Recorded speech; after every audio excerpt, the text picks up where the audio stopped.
आज हम लोग 10th के थर्ड चैप्टर की शुरुआत करने वाले हैं। चैप्टर का नाम है सर्कल।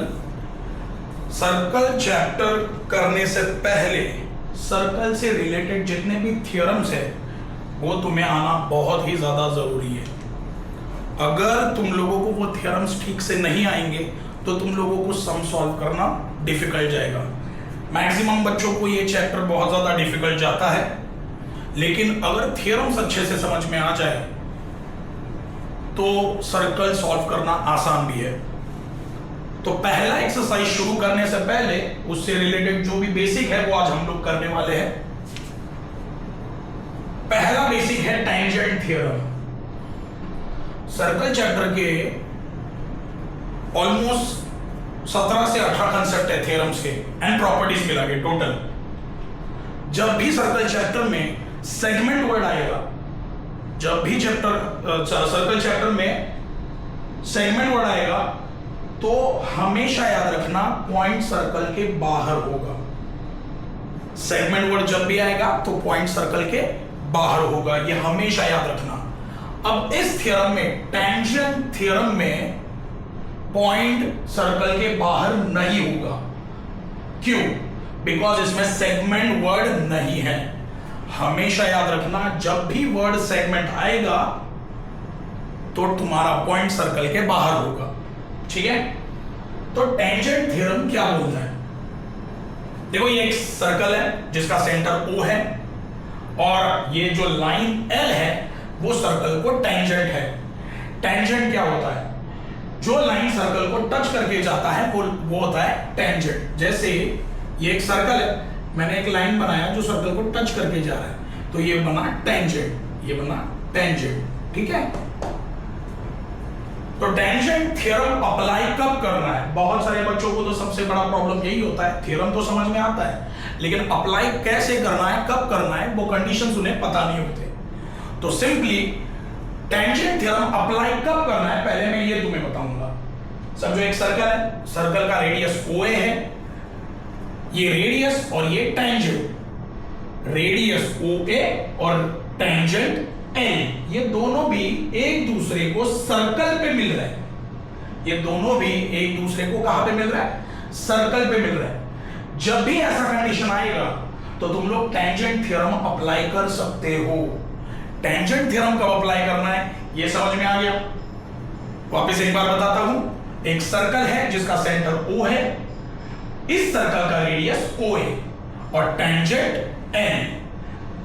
रेडियस OA और ये टेंजेंट L, ये एक दूसरे को सर्कल पे मिल रहे हैं। जब भी ऐसा कंडीशन होगा तो तुम लोग टेंजेंट थ्योरम अप्लाई करोगे। ठीक है? तो ये थ्योरम बोलता क्या है? ये थ्योरम क्या बोलता है? ये थ्योरम बोलता है कि रेडियस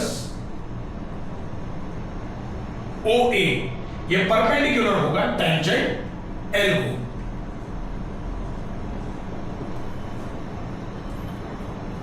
समझे ये थ्योरम? थ्योरम क्या बोलता है कि रेडियस OA और टेंजेंट L ये दोनों अगर एक दूसरे को सर्कल पे मिल रहे हैं, कहां पे मिल रहा है? सर्कल पे। तो थ्योरम, टेंजेंट थ्योरम क्या बोलता है? रेडियस OA और टेंजेंट L ये दोनों एक दूसरे को परपेंडिकुलर होंगे, इसलिए मैंने यहां पे 90 का साइन दिया। ठीक है? तो एंगल OAD कितना होगा?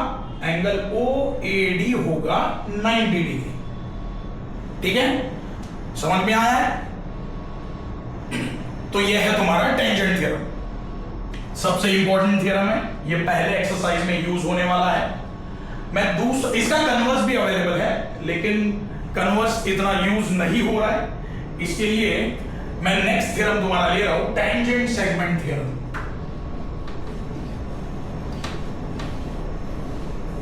हमारा नेक्स्ट थ्योरम है टेंजेंट सेगमेंट थ्योरम। देखो, जिसको भी ये बेसिक लिख के लेना है वो लिख सकता है वीडियो को पॉज करके। ठीक है? अब टेंजेंट सेगमेंट थ्योरम। ठीक है?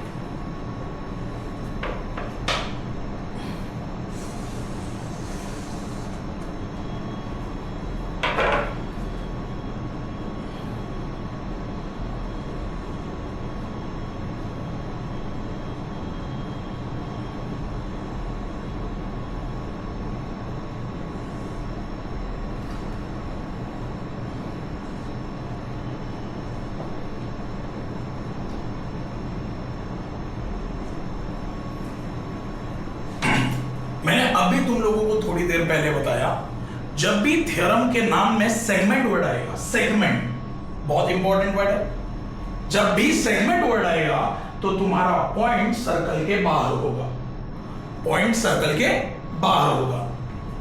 ठीक है, ये थ्योरम यूज करने का इंपॉर्टेंट कंडीशन क्या है? कंडीशन देखो, tangent OA and tangent OD। देखो, tangent OA and tangent OD, sorry हाँ OD, सेंटर M ले लेता हूं। ये सर्कल को कौन से पॉइंट में इंटरसेक्ट कर रहे हैं? The circle eight point A and D from outside the circle, from outside the circle. तो इसका रिजल्ट क्या आएगा? पहले तो ये समझ लेते हैं कि ये थ्योरम अप्लाई कब करना है, बहुत इंपॉर्टेंट है। मैंने अभी तुम लोगों को बोला, जब भी सेगमेंट वर्ड आएगा थ्योरम में, जब भी सेगमेंट वर्ड आएगा थ्योरम में, तो पॉइंट कहां पे होगा? सर्कल के बाहर है। देखो, पॉइंट O सर्कल के बाहर है। तो ये थ्योरम अप्लाई कब करना है? जब सर्कल के बाहर पॉइंट होगा और उस बाहर वाले पॉइंट से सर्कल को दो टेंजेंट बने हैं। कितने टेंजेंट बने हैं? 2 टेंजेंट। हमेशा याद रखना, सर्कल के बाहर वाले पॉइंट से सर्कल को सिर्फ 2 टेंजेंट बन सकते हैं। तो यहां पे देखो, पॉइंट O सर्कल के बाहर है, पॉइंट O सर्कल के बाहर है और इस बाहर वाले पॉइंट से सर्कल को 2 टेंजेंट निकली। जब यह कंडीशन होगा तब मैं टेंजेंट सेगमेंट थ्योरम यूज कर सकता हूं। समझ में आया टेंजेंट सेगमेंट थ्योरम कब यूज करना है? ठीक है, टेंजेंट सेगमेंट थ्योरम कब यूज करना है? सर्कल के बाहर वाले पॉइंट से सर्कल को 2 टेंजेंट बनेंगे। कितने टेंजेंट बनेंगे? 2 टेंजेंट बनेंगे। ठीक है, तब मैं ये थ्योरम अप्लाई कर सकता हूं। अब ये थ्योरम क्या बोलता है? थ्योरम का रिजल्ट है tangent OA is congruent to tangent OD। ये दोनों भी टेंजेंट इक्वल होंगे, ये दोनों भी टेंजेंट इक्वल होंगे। हमेशा याद रखना, ये बहुत इंपॉर्टेंट 2 थ्योरम्स है जो 3.1 एक्सरसाइज सॉल्व करने के लिए यूज होंगे। इन्हें कब कैसे यूज करना है ये मैं तुम्हें धीरे धीरे सिखा दूंगा। ठीक है, तो हमेशा याद रखना, जब भी सर्कल चैप्टर में सेगमेंट वर्ड आएगा, सेगमेंट, तब पॉइंट सर्कल के बाहर होगा। ठीक है, वैसे ही tangent segment theorem, segment word आया है मतलब पॉइंट सर्कल के बाहर है, ये सेगमेंट। ठीक है, ये सेगमेंट को डिनोट करेगा। अब टेंजेंट, बाहर वाले पॉइंट से सर्कल को 2 टेंजेंट बना, तो कौन सा थ्योरम हुआ? Tangent segment theorem. अब ये थ्योरम क्या बोलता है? दोनों भी टेंजेंट कॉन्ग्रुएंट होंगे, मतलब इक्वल होंगे। ठीक है, ये थ्योरम के बेसिस पर हम लोगों को 3.1 सॉल्व करना है। ठीक है, तो वो 3.1 हम लोग अगले वीडियो में देखेंगे।